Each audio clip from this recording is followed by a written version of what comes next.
Across Leicester and across the world. This is DemonFM.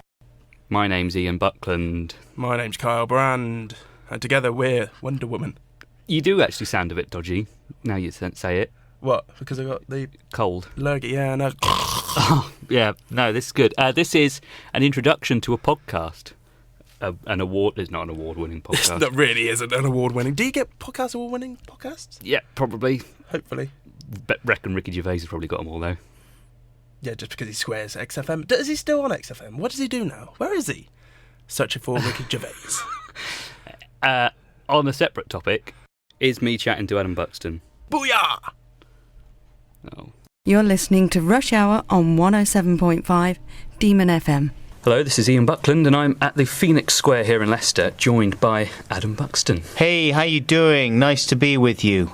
How are you doing? I'm very well, thank you. I've got a little bit of a tickly throat, and I'm worried I'm coming down with something. But maybe it's just good times. Maybe I'm coming down with a case of serious good times.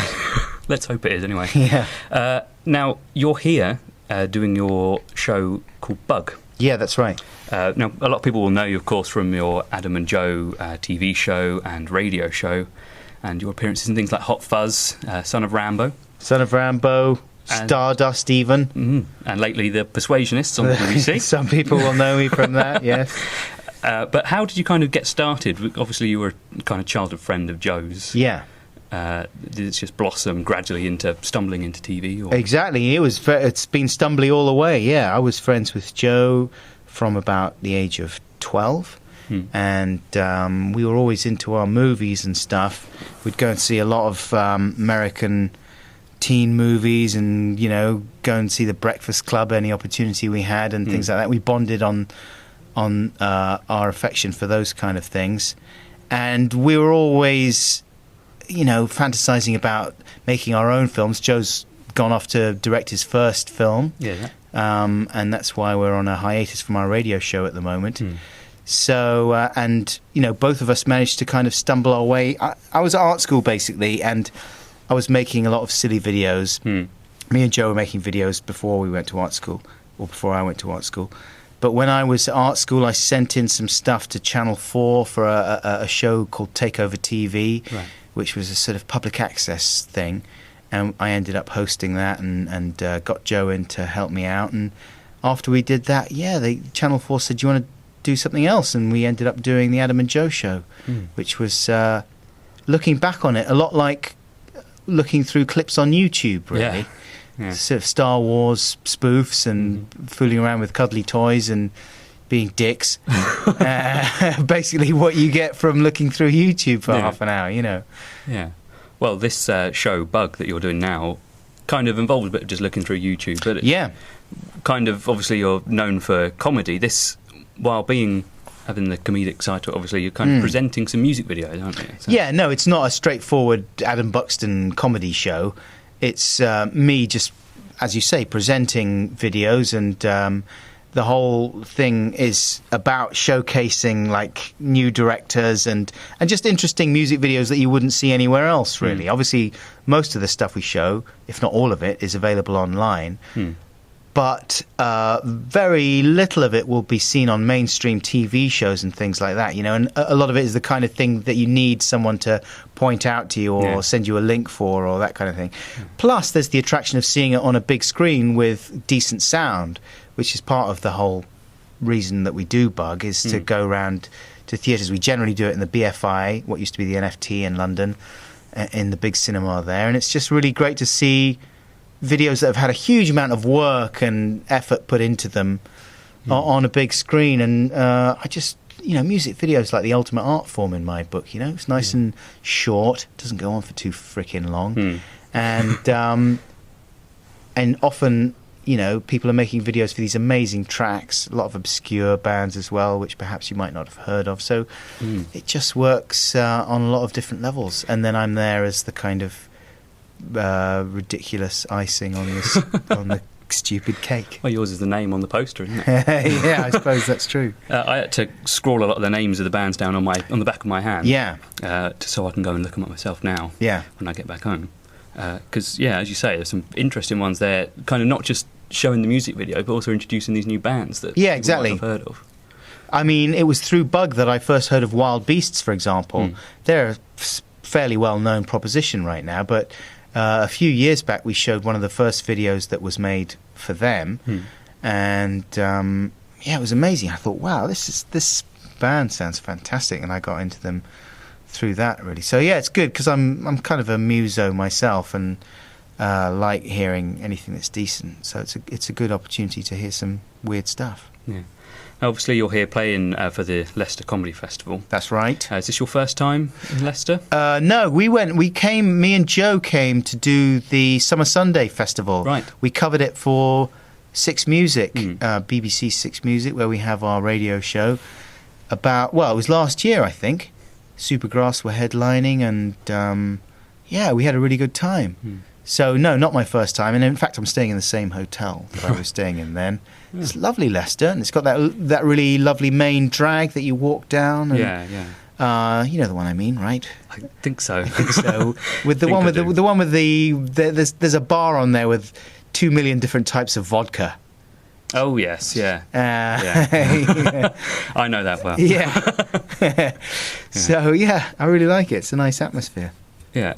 Are you planning on doing another festival this year? Obviously, there's going to be Edinburgh later on. Well, we're not doing Edinburgh, I don't think, because I think it would be a bit weird doing such a full-on comedy festival. I know Leicester obviously is a full-on comedy festival, but the nice thing about doing it at the Phoenix is that it's more of a kind of arty venue.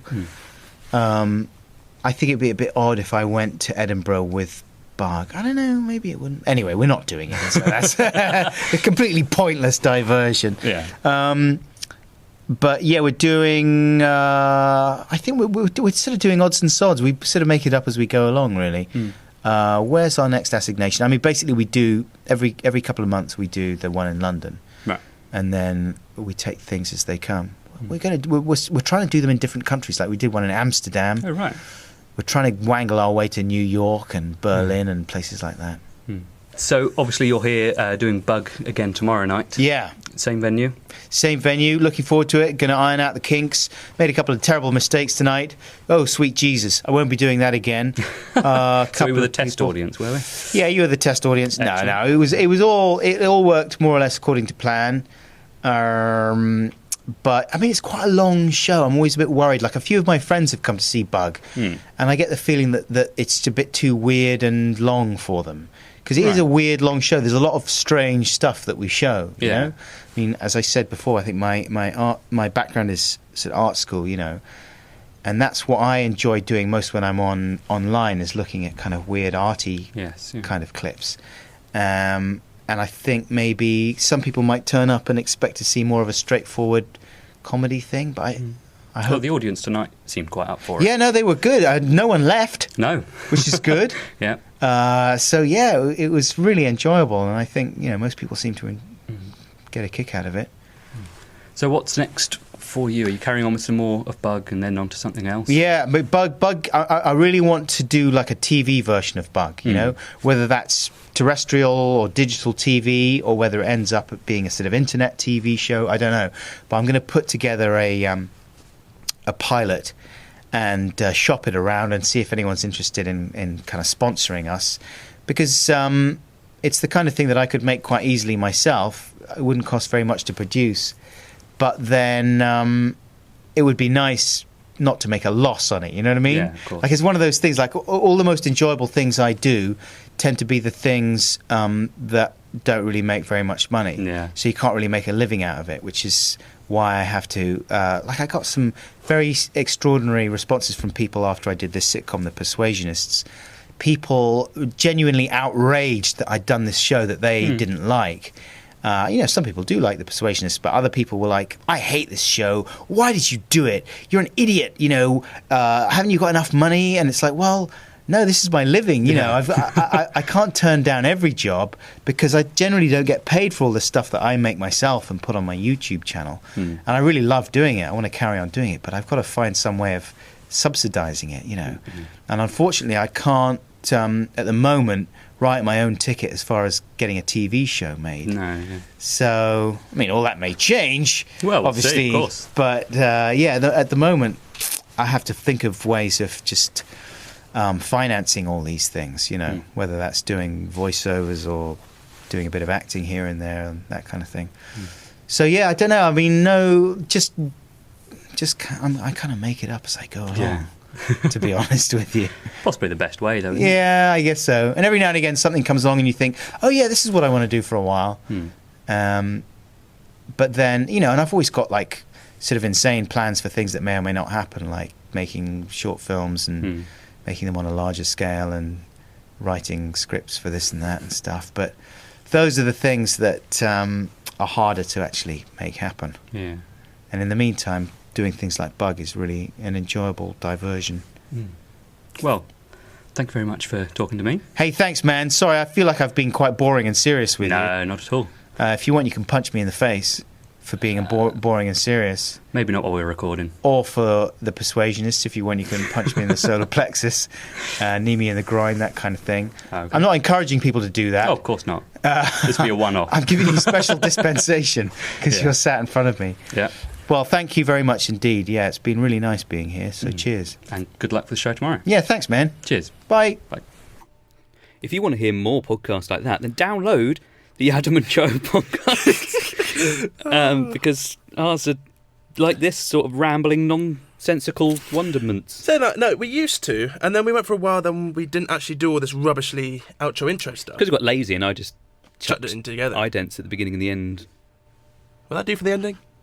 Maybe. Okay, should we just leave it now? Yeah. Falling in love with us?